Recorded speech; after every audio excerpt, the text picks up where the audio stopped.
4 দিন ধরে নিখোঁজ থাকার পর বৈষম্য বিরোধী ছাত্র আন্দোলনের কেন্দ্রীয় সহসমন্বয়ক ও ঢাকা বিশ্ববিদ্যালয়ের আরবি বিভাগের 2021-22 সেশনের শিক্ষার্থী খালেদ হাসানের সন্ধান মিলেছে।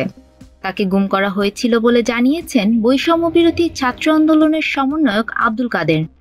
মঙ্গলবার দিবাগত রাত 12:45 এমন তথ্য জানান তিনি। আব্দুল কাদের বলেন, তিনি ভয়ে কাউকে কিছু বলতে পারছেন না।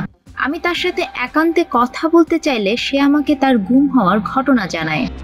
তিনি আরও জানান, খালেদের ভাষ্যমতে শুক্রবার বিকেলের দিকে টিএসসি থেকে রিকশায় করে দোয়েল চত্বরের দিকে যাবার সময় রিকশাতেই অজ্ঞাত কারণে সে জ্ঞান হারায়।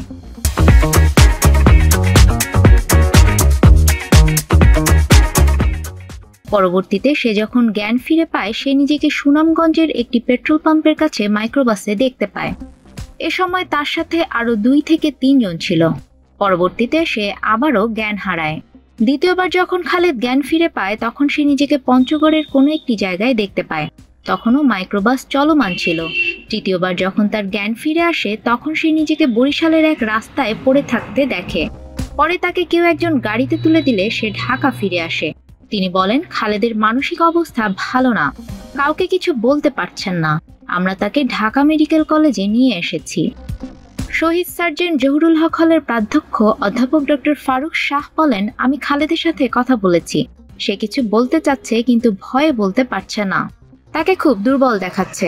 তিনি আরো বলেন, এখন তাকে ঢাকা মেডিকেল কলেজে নিয়ে যাওয়া হচ্ছে। সুস্থ হলে সে সবাইকে ঘটনার বিস্তারিত বলতে পারবে। নিউজ ডেস্ক, আমাদের সময়।